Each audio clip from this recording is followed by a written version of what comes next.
Anyone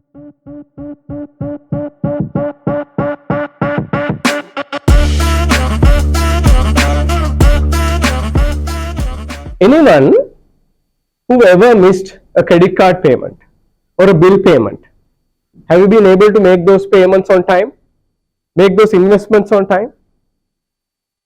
Have you had the clarity in mind? හරි මම මෙදාට මේක කරනවා. මම credit card එක අනිවාර්යයෙන් 25 settle කරනවා. Have you ever missed at least one? The reality is we have better priorities. We have better priorities. So what I'm going to explain here during the next 10 minutes, account system, banks, investment banks, share accounts, combine together and link together, that will provide you a robust framework that most of the time acts automatically. But the thing is, building this up will take some time. Salary.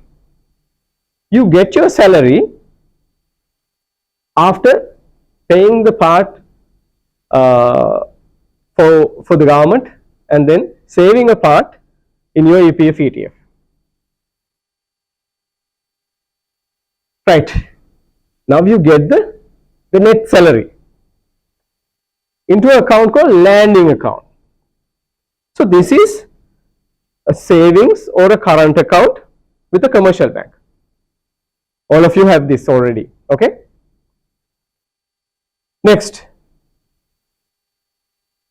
I believe some people have it, but based on my coaching experience, 90% of Sri Lankan population doesn't have it. Another high yield savings account could be a money market fund. Anyone heard about money market funds? I'll bring up a few brand names. Cal, NDB, First Capital, those are like investment banks in Sri Lanka. You know banks in Sri Lanka, right? Banks in Sri Lanka. There are investment banks in banks as well. They are not as big as the usual banks, usual commercial banks.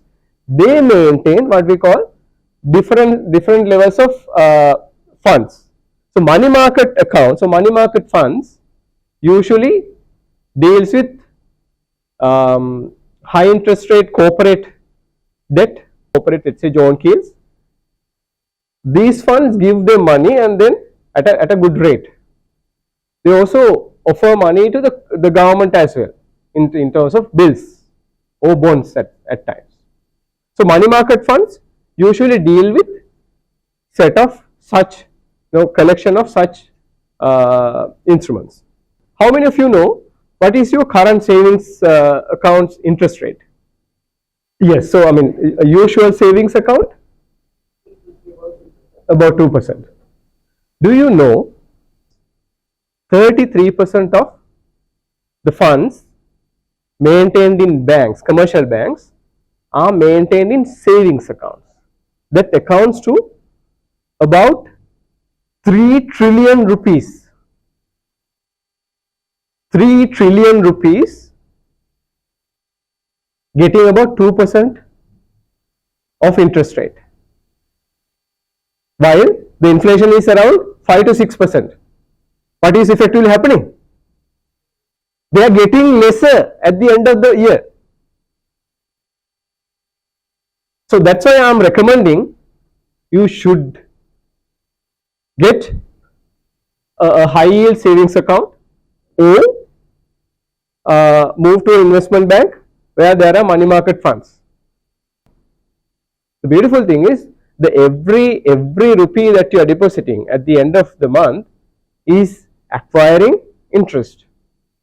That interest is acquiring more interest by lending money to the banks and the big corporates.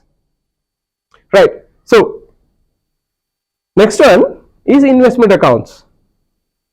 How many of you have invested in let's say in stocks?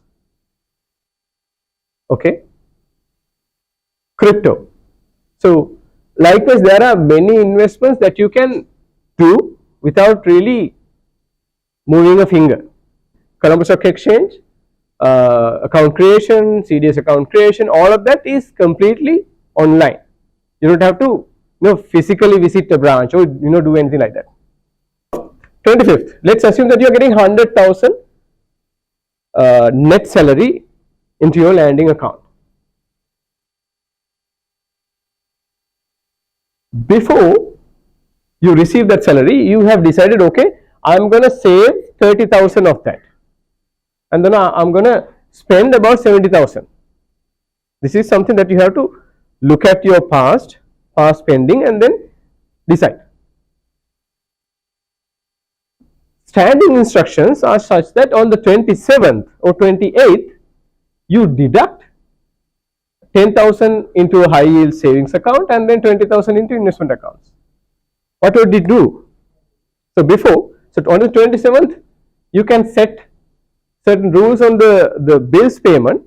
All the automatic bills, your electricity, telephone, the Netflix, all of that are being charged to your credit card, and then the automated bills are also already being deducted automatically.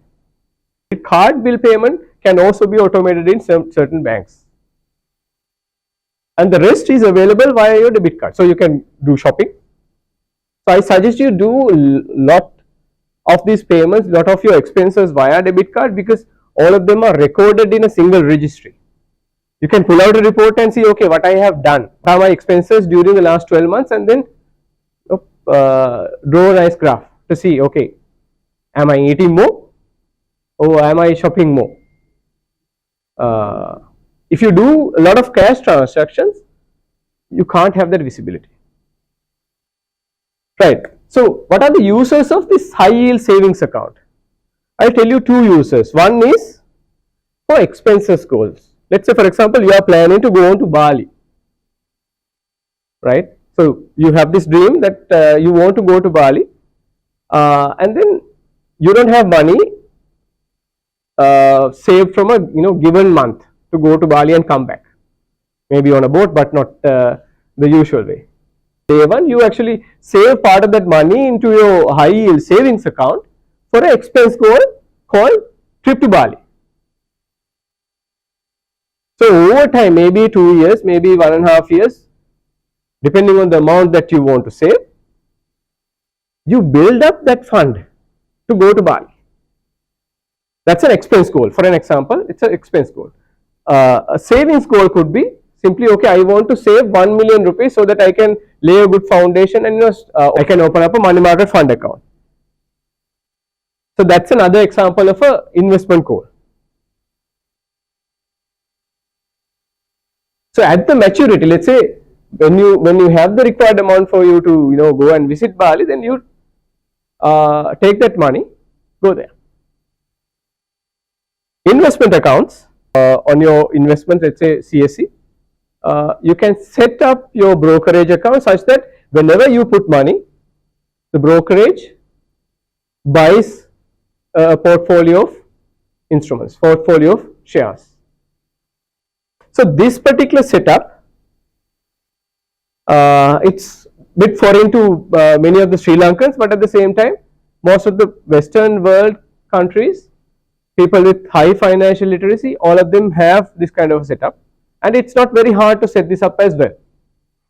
By spending one day at each of these banks, or you can actually do them online as well. Certain investment banks such as Cal, they have it fully online.